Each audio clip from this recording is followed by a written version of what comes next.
let's look at this Times parking logo as an example. In certain areas, letters or symbols can actually use restricted and prohibited chroma level. A subtle example is 7-Eleven. This is a store in Tokyo. If we compare it side by side with Kyoto, there are three immediate things I notice. Starbucks in Tokyo is fairly understated, but this one location in Kyoto takes it to the extreme. Can you even see it? Nope. Are you seeing it yet? Now what happens if you don't follow the rules? You can serve up to 1 year in jail or pay a fine of up to 500,000 yen, about 4,000 US dollars. Konnichiwa, minasan. Kyo desu. Kyoto was one of my favorite places to visit when I went to Japan. Iconic temples, rich culture, ultimately one of my most memorable experiences when I went to Japan. In this video, it's gonna tell us why Kyoto prohibits bright colors. Excited to watch this video, but before that, guys, just make sure to smash the like button and subscribe to the channel. Hello world. I'm sure that most of you have heard of Kyoto, one of Japan's former capitals, Yep. and is showcased for its cultural traditions. It was spared bombing during World War II because of its unique heritage, and thus kept many of its historical buildings intact. The Golden Temple. As such, it has a special law in place to preserve this. While you can find colors in the kimonos around town, which by the way are mostly worn by tourists and not actual geishas or Michaels, yep, these are tourists dressing up, you'll find that it can be quite muted, toned down. And yes, you can also That's find true. colors in the Shinto shrines and the Buddhist temples, but for many of the surroundings, bright and flashy colors are minimized. So what exactly am I talking about? Well, here's an example of one of Tokyo's highest end districts, Ginza. Now look at a major commercial district in Kyoto. Do you notice any differences?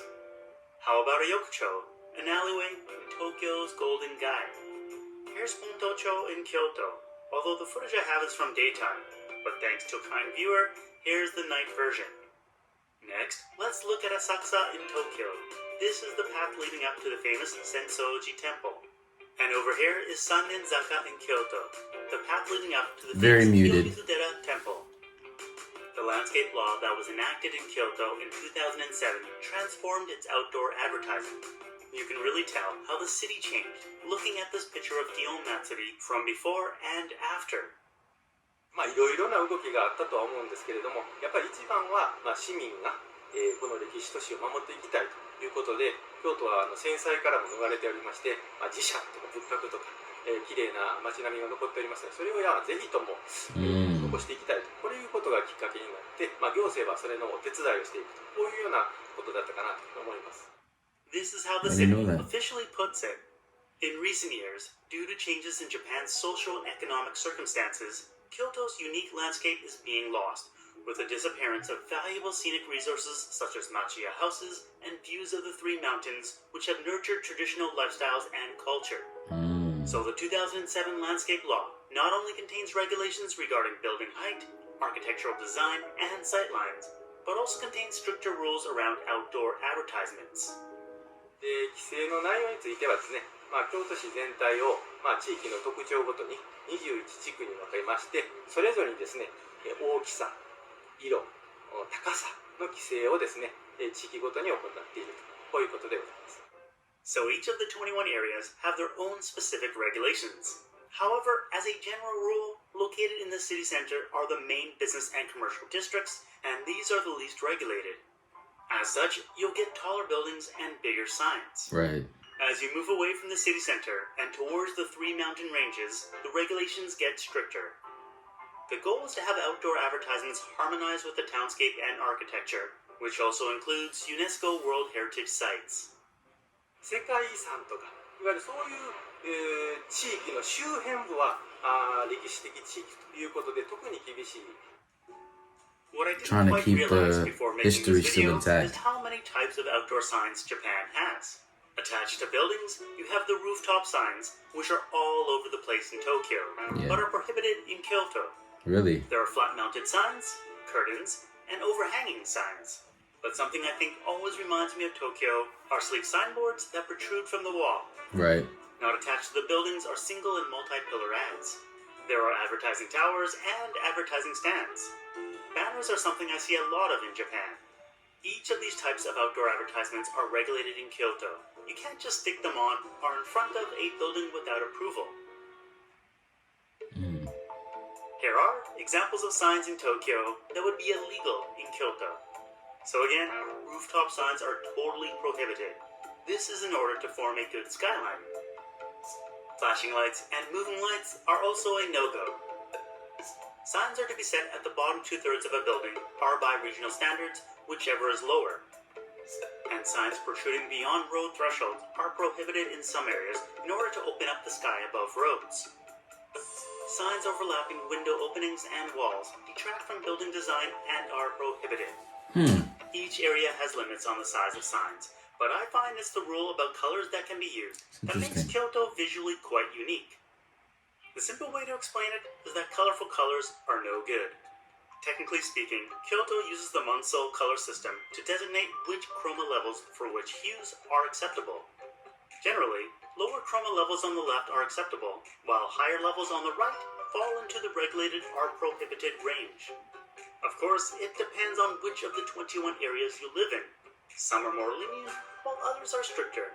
Right. So even the same business will have different designs depending on where they're located. This is why even worldwide companies with trademarked logos and designs need to change them to be more appropriate for Kyoto. Let's look at this Times parking logo as an example. In certain areas, letters or symbols can actually use restricted and prohibited chroma levels, but they can only make up 30% of the sign. So with this colorful logo, they shrank it down and added a lot of white space in order to make it legit. But in this area, chroma levels are probably more restrictive, so it's basically gray and black. Now let's look at Sukiya, which usually has a very bright and colorful logo. In some areas, prohibited colors are exactly that, prohibited when used as a background color. So you can't have high chroma levels no matter what you do. But if you use acceptable colors, you can have a full color sign, like what Sukiya did when it lowered the chroma level for theirs. A subtle example is 7-Eleven. This is a store in Tokyo. If we compare it side by side with Kyoto, there are three immediate things I notice. No green border around the logo, thinner horizontal stripes, and no background behind tobacco, alcohol, and ATM. The store is in a less regulated part of Kyoto, so 7-Eleven can still use high chroma levels, but they have to limit it to a percentage of the total sign area. Here's a hotel in Kyoto where the main building looks like any standard Japanese one, but the front entrance is done in a traditional Kyoto style. Right.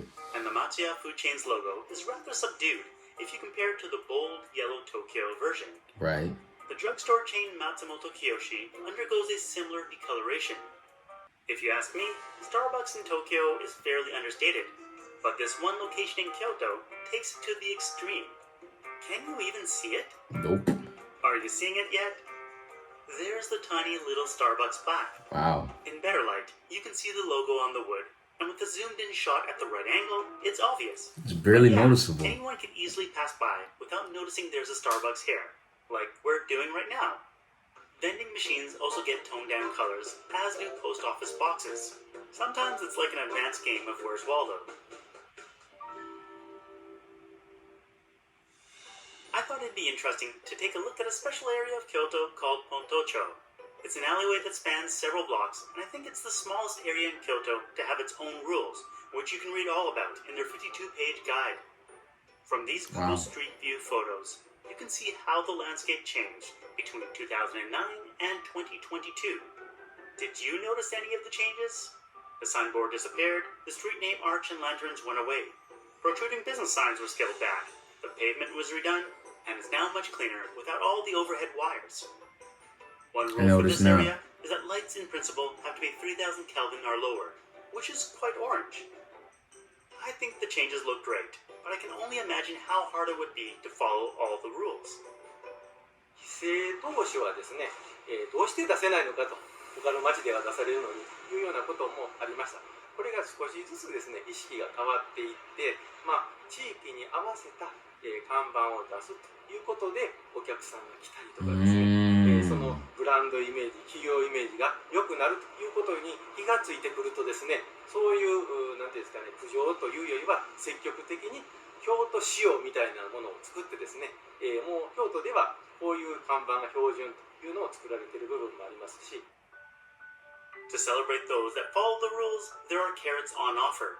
The Landscape Council gives awards to highlight designs that they think are outstanding. Yes, the near invisible Starbucks won an award. Really? As did Sagawa, the mail delivery company. It really does look better than what they usually do. Now, what happens if you don't follow the rules? You can serve up to 1 year in jail or pay a fine of up to 500,000 yen, about $4,000 US, and the business's name will be revealed to the public and the signs taken away.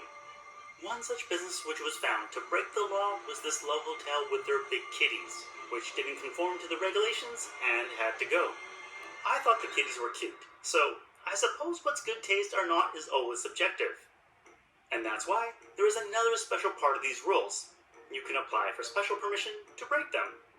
While I personally like the design changes Kyoto has done, I don't think this would be a great idea across all areas of Japan, as it would prevent new designs and styles from emerging. Right. Some now iconic Japanese landscapes would be completely illegal in Kyoto, like Shibuya Scramble. Or how about Akihabara? And maybe even the famous Golden Poo building. This was a very interesting video. I've never heard of this concept before. So obviously it seems that Kyoto-jin really want to preserve their culture. And I will admit, compared to other areas in Japan, Kyoto definitely looks more unique. And I agree with the final statements in the video. I don't think this is a rule that should apply to all Japan because it does limit innovation. But it's definitely interesting to see how companies and businesses adapt to fit the local standards in Kyoto. But please, let me know what you guys think about this video in the comment section below. So if you guys enjoyed the video, please smash the like button, smash the subscribe button, also hit that bell as well to get notified whenever we post a video. Honto, arigatou gozaimasu. Minna, kiyotsukete. Ja ne.